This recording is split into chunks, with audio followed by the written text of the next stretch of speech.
बिस्मिल्लाहिर्रहमानिर्रहीम। मैं हूं हकीम राय खालिद। आप देख रहे हैं हमारे यूट्यूब चैनल पर नए आने वाले नाजरीन से गुजारिश है कि हमारे चैनल को सब्सक्राइब करें और बेल आइकॉन को जरूर प्रेस करें ताकि हर नई आने वाली वीडियो बर वक्त आप तक पहुंचती रहे। अगर आप हमें फेसबुक पर देख रहे हैं तो फॉलो कीजिएगा।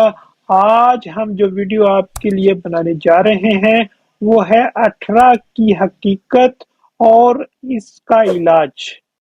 तवील अरसा की तहकीक के बाद 18 पे वीडियो बनाने जा रहे हैं। उसकी कुछ वजाहत आप कर दें। बांझपन की तरह औलाद की एक ऐसी हालत का नाम है जिसमें औलाद पैदाइश से लेकर 8 साल तक मर जाती है। इसमें अक्सर ख्याल किया जाता है कि इसका ताल्लुक जिन्नात के साथ है या किसी ऐसी औरत के साये का असर होता है जिस जिन्नात या ऐसे अमराज का असर हो। इस तरह भूत प्रीत तवीज गन्नों का असर भी ख्याल किया जाता है। हकीकत ये एक बदन इंसानी की खराबी की वजह से, जीन्स की कमजोरी की वजह से लाहक होने वाली अलामत है। जब तावीज गंडा करने वाले लोगों को लौटा चुकते हैं तो हकीम के पास जाते हैं। जन्नात के असरात खत्म कर दिए हैं, अभी आप इलाज करवाएं, बच्चा ठीक पैदा होगा। कुछ अताई हुक्मा ने भी लूट मार का बाजार गर्म कर रखा है।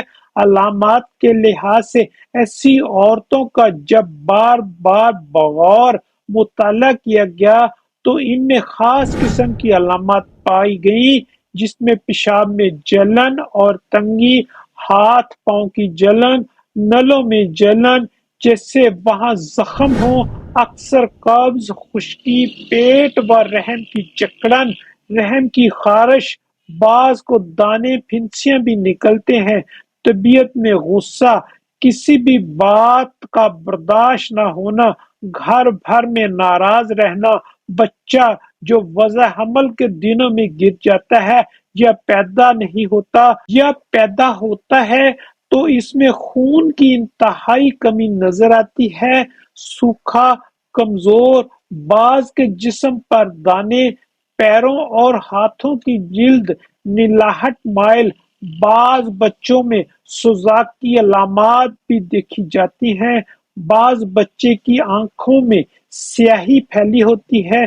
बाज बच्चे पैदा तो तंदुरुस्त होते हैं मगर 3-4 दिन में कमजोर होना शुरू हो जाते हैं।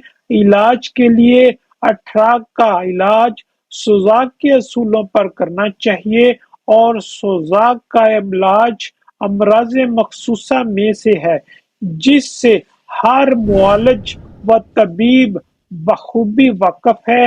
हमारे पास 18 का यकीनी और बेखता इलाज है। हमल हो जाने के बाद इलाज शुरू करते हैं, यहाँ तक कि बच्चा पैदा होने तक, दूध पीते तक इस्तेमाल करना पड़ता है। 18 वाली औरतों के लिए ग़िज़ा, दूध, घी और गोश्त, सब्जी का इस्तेमाल ज्यादा रखें। रोटी चावल बराए नाम, अलबत्ता देसी घी से तरबतर हलवा या दलिया ज्यादा मुफीद होता है। एक नुस्खा पेश खिदमत है, अगर चाहें तो आप इस्तेफादा हासिल कर सकते हैं। सुरमा स्याह 20 ग्राम, पोस्त रीठा 20 ग्राम, दोनों मसल पाउडर बनाकर दाना मूंग के बराबर गोलियां बनाकर एक गोली सुबह, दोपहर, शाम बाद ग़िज़ा दूध के साथ इस्तेमाल करें। अल-मुअल्लज हकीम राय खालिद, ख़ुसूसी बे औलादी, बांझपन, माहिर अमराज स्पर्म, खालिद दवाखाना, चौक हारनियावाला, गल्ला गोदाम, जिला उकाड़ा।